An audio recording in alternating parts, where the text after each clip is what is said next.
Eh bien, bonjour à tous, c'est OP Code et bienvenue à vous dans cette nouvelle vidéo. Aujourd'hui, nous nous retrouvons pour une nouvelle série sur un langage de programmation très réputé de nos jours, donc, parce que c'est un langage qui est relativement nouveau. C'est un langage qui a été développé par Google. J'appelle ce langage Golang. Alors, en effet, Golang, qu'est-ce que c'est? Golang, c'est un langage déjà dit compilé, d'accord, de haut niveau, mais qui va vous permettre en effet de développer avec des manières haut niveau, mais également avec des gestions de mémoire comme en bas niveau. Donc, c'est super intéressant. C'est-à-dire que l'on va pouvoir utiliser des pointeurs, des allocations, des buffers, toutes ces choses-là, on va pouvoir les utiliser. Il faut comprendre également que Golang est un langage compilé. Donc c'est-à-dire que tout le code est retransmis et retranscrit en bytecode directement. C'est un langage qui est compilé statiquement. Ça veut dire tout simplement que lorsque vous allez importer un module, un package, on appelle ça, eh bien le code de package sera, dès lors de la compilation, intégré à votre binaire. Donc à la fin, vous vous retrouvez avec un simple binaire, d'accord, super simple, d'accord, qui pèse un petit peu, je l'accorde, mais qui est utilisable sur tous les desktops. D'accord? Donc voilà, aujourd'hui, on va commencer ce cours en Golang, d'accord? J'espère que ce cours va vous plaire. Vous allez voir, ça va être très sympa. Donc je lance VS Code, d'accord? C'est parti. Alors, j'ouvre mon dossier formation Go, d'accord? Que j'ai créé exprès pour vous. Hop, je l'ai juste ici. On va créer tout d'abord, en effet, un nouveau projet. Alors pour créer un nouveau projet, d'abord il va nous falloir installer Golang. Donc on va aller chercher Golang. Excuse-moi, hop. Golang. En effet, nous avons ceci et vous allez dans Download et vous téléchargez votre version de Golang.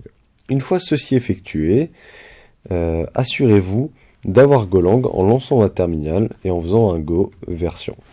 En effet, j'ai Go version 1.18.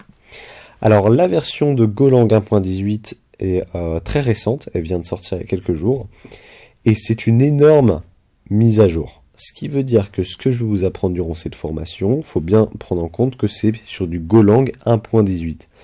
Donc lorsque je vais vous montrer les types génériques, si vous les testez dans une version antérieure à la 1.18, ça ne fonctionnera pas.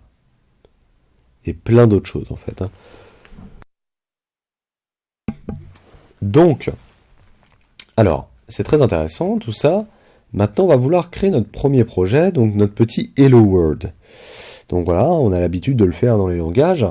Alors, avant de créer un projet en Golang, la première chose à faire est d'initialiser un package.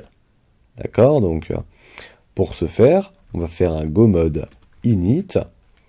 Et ici, on va mettre par exemple Hello World. Ok? Tout simplement. En effet, il va créer un god.mode.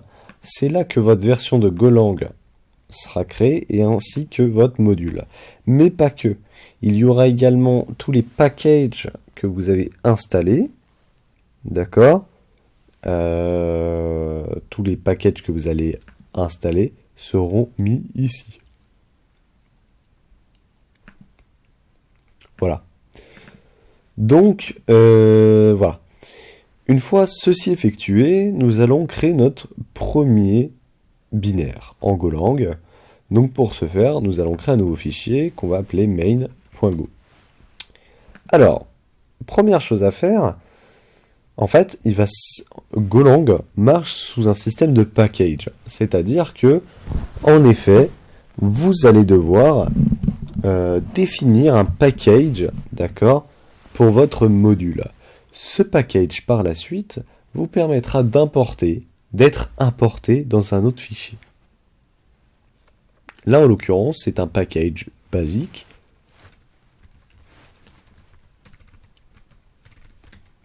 Donc, nous allons l'appeler main. Une fois la définition du package terminée, nous allons définir une fonction main via le mot-clé func. Func main. Alors en effet, je vous ai pas dit les prérequis parce que oui, il vous faut quand même des petits prérequis. Avoir déjà potentiellement touché un langage de programmation serait fort utile durant cette formation. Maintenant, j'essaierai de quand même expliquer les fondamentaux. Donc là, nous allons devoir créer une fonction main. Une fonction, qu'est-ce que c'est? Si je le rappelle, une fonction, c'est simplement un bloc de code que l'on va pouvoir réutiliser avec une signature que l'on va pouvoir réutiliser à tout moment de notre code. D'accord? Donc là, en l'occurrence, Golang, par défaut, c'est comme en C, il vous faut une fonction main obligatoirement. C'est-à-dire que la fonction main, c'est la fonction principale, c'est la fonction qui va être exécutée en première, dès lors que vous allez vouloir lancer votre binaire. D'accord? Ça va être l'entry point. Donc là, en Golang, tout simplement, on définit notre fonction comme ça, avec notre nom, etc. Et là, on va pouvoir tout simplement faire fmt.println de Hello World. Alors, en effet, dans le package fmt, d'accord, qui a été importé juste ici, on importe fmt, et dans le package fmt, eh bien, nous allons appeler la fonction println, et nous allons lui passer comme argument Hello World. Et en effet, on va enfin tout simplement compiler notre binaire. Alors pour ce faire, il y a deux méthodes. Si vous êtes en mode développement, donc vous êtes en train de faire des tests, alors il y a plusieurs manières.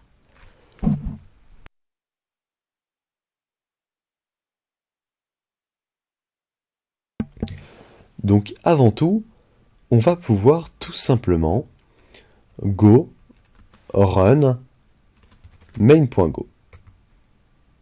En effet, notre binaire va être exécuté. Par contre, si on fait un ls, en effet, nous n'avons pas de binaire qui a été build. D'accord? Nous n'avons pas d'exécutable. En effet, le go run va compiler et va interpréter ce bytecode. Il va l'exécuter. D'accord?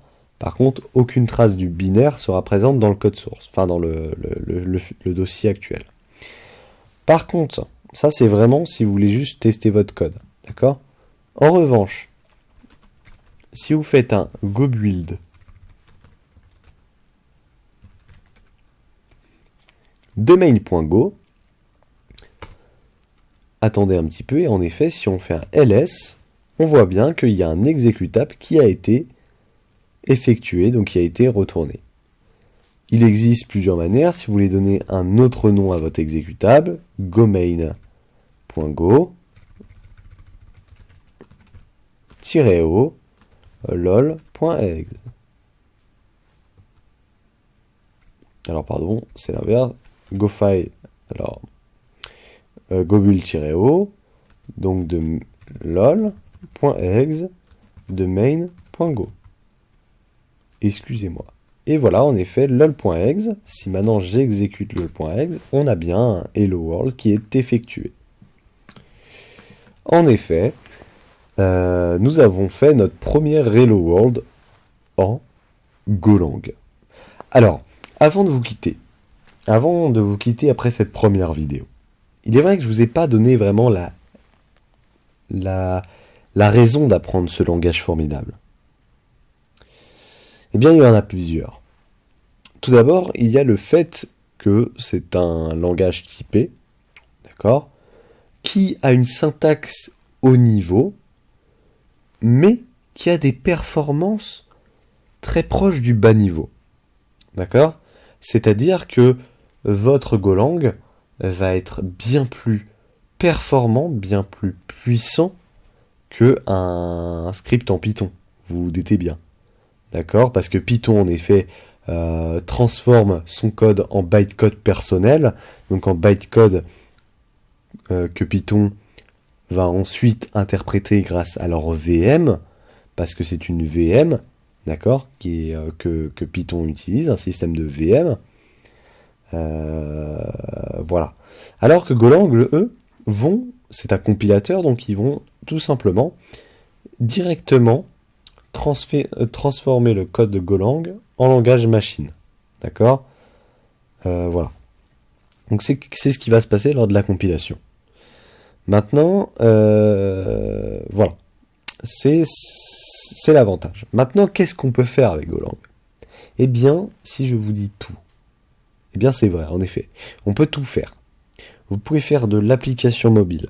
Vous pouvez faire du logiciel desktop. Vous pouvez faire du web. Vous pouvez faire du scripting.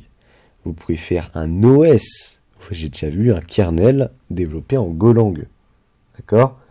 Donc pas la partie bootloader qui était en assembleur 16 bits, mais la partie kernel, en effet, a été implémentée en Golang. Voilà. Donc, et vous avez énormément de possibilités. Et c'est un langage d'avenir. D'accord? Quand je vous dis que c'est un langage d'avenir, croyez-moi.